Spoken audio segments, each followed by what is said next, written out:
Hello everyone and welcome to this video, which is in our Reengineering the Chess Classic series. I'm Grandmaster Matthew Sadler and we are still going on with games of Dawid Janowski. There are just so many good games that he played in his life. Really quite incredible. It's you can really look a lot and of course that's what I'm doing. I hope it's okay for you too. We're looking at a bright and breezy attack, this time against Janowski-Chajes, American player.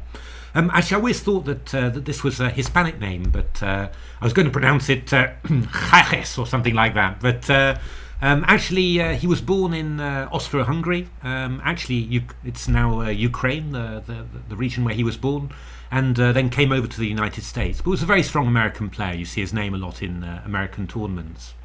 And this was played in New York in 1916, and Janowski had quite a time getting over to America, because I think I'm right in saying that he was playing in Mannheim just when the First World War broke out, and well, he managed to escape to America, but not without some adventures. Let's have a look how this game went. It's quite a nice one. So we got a Queen's Gambit declined here, c4 e6, bishop g5, e3, knight bd7. Now when you delay putting the knight on c3, one often plays knight bd2 here, and this was a favourite of the English Grandmaster Mark Hebden, who often played it. The idea is d takes c4, you take back with a knight, you get good control of the e5 square there. But sort of Dawid Janowski flirts with it a little bit and then just plays knight c3 anyway, and then c6 is played. And this is the good old-fashioned Queen's Gambit declined orthodox. Not the most popular way of playing nowadays. Systems with b6, the Tartakova, or systems with knight e4, normally after a preliminary h6. The Lasker, just swapping off two pairs of minor pieces, just giving black some free room. They're the most popular in the modern game, but there is actually nothing much wrong with the orthodox, and yeah, it's absolutely perfectly fine to play. Now, the interesting thing about it is that there are many subtle ways of playing this as white. It was called in those days the fight for the tempo, and the idea is that black wants to play d takes c4, and then you're going to take back with the bishop on c4. But what you want to do, you want to avoid moving the bishop first to d3, so that after d takes c4 you go bishop c4. You'd like to do it in one move. So white had all sorts of moves: queen c2, a3, h3, rook c1, anything just to delay development and just wait for black to take on c4. But Janowski's whole life didn't really go in for anything very complicated against these lines. He just played bishop d3 and show me what you got. So Chajes played d takes c4, bishop c4 and b5. Very straightforward, just going for his plan there.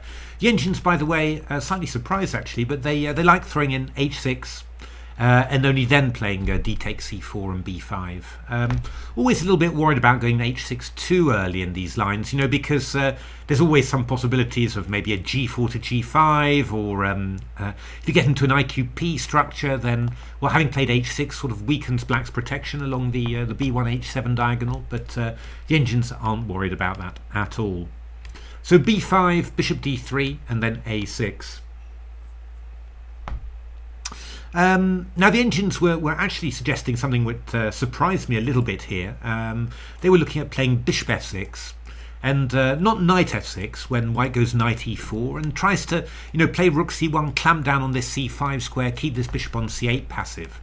But then they were looking at g takes f6, and it ends up looking like something like a semi-Slav somehow. You're going to got these double pawns here, open g file, and you're going to play c5. So I'm sure that if Mr. Beads from the TCC is watching semi-Slav, his heart will be beating faster.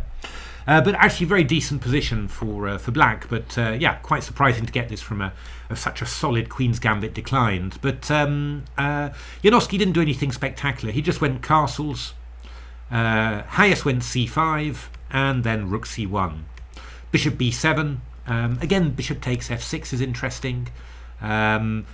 Yeah, I mean, simply because if you go knight f6, d takes c5, we've got some discovered attacks along the c file there, which could be quite nasty. But Janowski again played queen e2, and after castles just played rook fd1. So very, very simple development there. Now Chajes could have played the move c takes d4, e takes d4, going for an IQP position, and in principle this should be a pretty nice IQP position for black. You've got full control over the d5 square, so d4 to d5 isn't happening, and well, white's rooks, isolated queen's pawn position, often you really want your rooks on d1 and e1, through the center, and then you're going to try and attack like that. d1 and c1 is a bit more well, positional, queensidey, which isn't really the main feeling you have from IQP positions. But Janowski was very, very happy to play IQP positions throughout his life. We'll probably show you a couple of his best games in that structure, and handled them very well, very aggressively. There's a very quick win against Bogolyubov at Mannheim 1914, actually, that was very impressive, and some very nice IQP attacks. Yeah, I mean, it's funny. I mean, Janowski's got this reputation as, just an attacking player, no positional sense or whatever, but he was just a really strong player, really strong all-round player. Hayes went queen b6, which is a very, very reasonable, decent move. But now Janowski spots a little chance to get himself moving, and he plays the move knight e5. Now, what's the point of that? Well, with the queen leaving d8 and leaving the protection of the bishop on e7, obviously it's played to get out of a potential opening of the d file with d takes c5, when the rook on d1 would be opposite the queen on d8. Well, now if you go knight e5, I just take, and actually we're doing pretty well there, because after knight d5 I take the bishop on e7, and white's just winning a piece. So black has to be a little bit careful, and we've also got the threat of knight takes, of playing knight takes d7, knight d7 and bishop e7, so something has to be done about this. Hayes played the move rook e8, which is very sensible. If knight d7, we just go knight d7, bishop e7, rook e7, and we're pretty solid there. That's pretty decent. But Janowski spotted a tactic, of course he did, and decided to go for it. He played the slightly surprising d takes c5. Surprising because, you've put a knight on e5, you think, well, I'm going to keep that pawn on d4 then just to support it, but Janowski just, releases that. And the idea is a very fine idea. The first thing I will point out, though, is what the engine wants. There are many ways to take on c5. The one I really hadn't expected was queen takes c5, but that's what the engine wants. And yes, you are putting the queen opposite this rook, but you are also threatening to take on e5. And after knight d7, the idea is that black plays queen takes g5, picking up the bishop pair and also threatening mate on g2. Knight takes f6 check, queen f6, and then bishop e4, and well, the position's pretty equal. Takes, queen e5, nothing wrong for either side there. So queen takes c5 is the engine's very accurate move. And why is that move played? Well, the point is that Hayes played knight takes c5, and here Janowski unleashed bishop f6 takes. And can you see it? Bishop takes h7 check, out of the blue really. But the key point is that after king h7, as Hayes played obviously, there's queen h5 check, king g8, and queen f7 check. And here Hayes had a very big decision to take. He can play the king to h7, or he can play the king to h8. In terms of what feels the most natural, I think king h7 does feel the most natural, because you sort of feel like you might escape somehow. Yeah, you're not going to escape like that, but it feels a bit more. With the pardon me, with king h8, you're sort of really in the corner, and you feel like there's no escape. You really feel like you're far away from any sort of being saved there. But in actual fact, king h7, which is what Hayes played, is actually completely losing, and king h8 is the key move. Why is that? Well, let's have a look at what happens after king h8, and then we'll have a look at king h7. You'll see why straight away. So actually what the engines want is a very interesting idea. Queen h5, king g8, and then b4. Very nice idea, attacking this knight. This knight doesn't have a great deal many squares, and it's also covering this d7 square, so you don't want to start moving it away to squares like this. We'll get the rook coming in, we'll get the knight coming in. Very, very unpleasant. So actually what the engines wanted to do was just give back the piece in this way. takes, queen g3, rook d8, and black is a pawn down, but yeah, this whole queen side for white is not very solid. I mean, we're already threatening rook takes c3 here, and rook takes d1 check is a threat, and of course this bishop on b7 is pretty good. So yeah, after knight e2, queen c7 played, which is quite nice. Takes rook d1, takes rook c7, and you're just going to go rook c2 in here. Black's got plenty of compensation for the pawn. If you go a3, black goes e5, stops the knight getting into d4, and again threatens rook c2. Black's got enough compensation here to survive, but yeah, not 100% easy to spot. The big problem after king h7 is that, well, there are various ways of playing, but Janowski's is super strong. Black plays knight d7, and after knight takes, rook takes, we've got two threats, and this is the big problem. We've got the threat of rook takes b7, picking up a bishop, but because the king's on h7, we've also got this threat of queen f6, because the pawn is pinned to the king. Of course, if the king was on h8, that wouldn't be a problem. Queen f6 would not be a threat, so rook d7 would not be a double attack. So that's really the key, the key point of calculation there that black had to see and that black failed to see.